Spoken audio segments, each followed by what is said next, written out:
ദൈവത്തിൻ്റെ അതിപരിശുദ്ധമായ നാമം വാഴ്ത്തപ്പെടുമാറാകട്ടെ.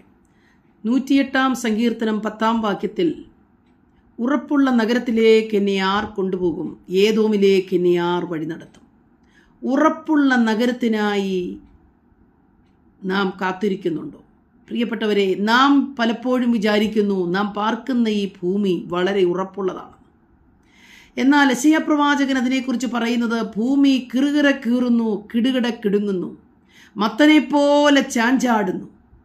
ഇന്ന് ലോകത്തിലേക്ക് തിരിഞ്ഞു നോക്കുമ്പോൾ നാം ഇത് കണ്ടുകൊണ്ടിരിക്കുകയല്ലേ. നാം പാർക്കുന്ന ഭൂമിക്ക് എന്തുറപ്പാണുള്ളത്? ജീവിതത്തിൽ വിവിധ മേഖലകളിലേക്ക് തിരിഞ്ഞു നോക്കുമ്പോൾ, അത് ആരോഗ്യ പ്രശ്നത്തെ നോക്കിയാലും, സാമ്പത്തിക മേഖലകളെ നോക്കിയാലും, രാജ്യങ്ങൾ തമ്മിലുള്ള സൗഹൃദത്തെ നോക്കിയാലും, വ്യാധികളായിട്ടും, അതെ, നാച്ചുറൽ കലാമിറ്റീസ് ആയിട്ട് വിവിധ രീതിയിൽ ഭൂമിയുടെ ഉറപ്പിനെ തകർത്തുകൊണ്ട്, മനുഷ്യജീവിതത്തിൻ്റെ ഉറപ്പിനെ തകർത്തുകൊണ്ടിരിക്കുന്ന ഒരു കാലഘട്ടം. എന്നാൽ ഈ ഭൂമിയിലെ വാസം 70 ഏറെയായാൽ 80, അതിനുശേഷമുള്ള നമ്മുടെ ജീവിതത്തിലേക്ക് ആരെങ്കിലും തിരിഞ്ഞു നോക്കിയിട്ടുണ്ടോ? ഉറപ്പുള്ള നഗരത്തിലേക്കൊരു യാത്ര എനിക്കുണ്ടാകണം, ഉറപ്പുള്ള നഗരത്തിൽ എനിക്ക് വസിക്കണമെന്ന് നാം പലപ്പോഴും ചിന്തിക്കാറുണ്ടോ? രാവിലെ സമയം ഈ ഉറപ്പുള്ള നഗരത്തിലേക്ക് എന്നെ ആർ വഴി നടത്തുമെന്ന് സംഗീതക്കാരൻ ചോദിക്കുകയാണ്. പത്രോസ് അതിനെക്കുറിച്ച് പറയുന്നു, ആകാശം കൊടിമുഴക്കത്തോടെ ഒഴിഞ്ഞു പോകും, മൂലപദാർത്ഥങ്ങൾ കത്തിയഴിയും. കർത്താവിൻ്റെ ദിവസം കള്ളനെ പോലെ വരും. പ്രിയപ്പെട്ടവരെ, ഇങ്ങനെയൊരു ദിവസം ഉണ്ടാകുമോ എന്ന് ഒരുപക്ഷെ നമ്മളിൽ പലരും ചിന്തിച്ചേക്കാം. ദൈവത്തിൻ്റെ ആത്മാവ് പറയുന്നു, ഇന്നയോളം ഭൂമിയിൽ നടന്ന സകലതും ദൈവവചനത്തിൻ്റെ പ്രവചനത്തിൽ, അതിൻ്റെ അടിസ്ഥാനത്തിൽ നടന്നു എങ്കിൽ ഇനിയുള്ളതും നടക്കും. ഭൂമി കത്തിയഴിഞ്ഞു പോകും. നമ്മളിന്ന് പ്രശംസയായി വച്ചിരിക്കുന്ന അനേക സൗധങ്ങളും മറ്റനവധി മനോരഞ്ജകമായ അനുഭവങ്ങളും ഒരു നിമിഷം കൊണ്ട് ഭൂമിയിൽ നിന്ന് ഇല്ലാതാകുന്നൊരു ദിവസം ഉണ്ടാകും.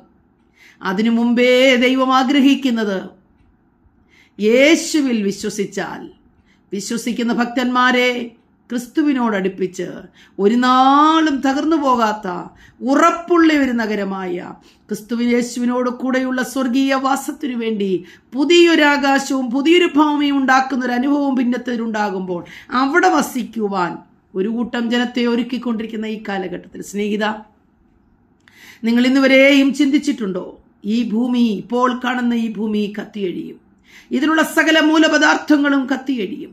ആകാശം കൊടിമുഴക്കത്തോടെ ഒഴിഞ്ഞു പോകും. ഇങ്ങനെ ഒരു കാലം വന്നാൽ എൻ്റെ അന്തം എന്താകും? ഞാൻ എവിടെയായിത്തീരും? എൻ്റെ കുടുംബം എവിടെയായിത്തീരും?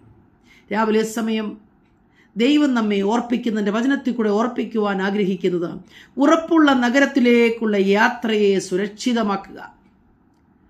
ഉറപ്പുള്ള നഗരത്തിലേക്ക് പോകണമെങ്കിൽ എന്ത് ചെയ്യണം? യേശുക്രിസ്തുവിൽ കൂടെ അല്ലാതെ ഇതിനൊരു രക്ഷ മറ്റൊരിടത്തുമില്ല.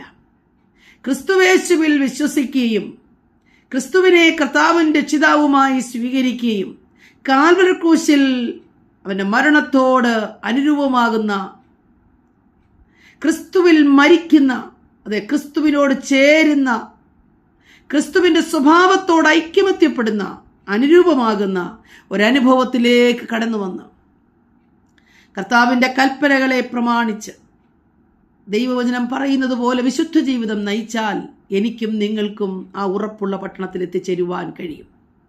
രക്ഷയുടെ വാതിൽ യേശു കർത്താവ് മാത്രം. അവനിൽ മാത്രം രക്ഷ. രക്ഷിക്കപ്പെടുവാൻ ആകാശത്തിൻ്റെ കീഴിൽ മനുഷ്യരുടെ ഇടയിൽ നൽകപ്പെട്ട വേറൊരു നാമവുമില്ല.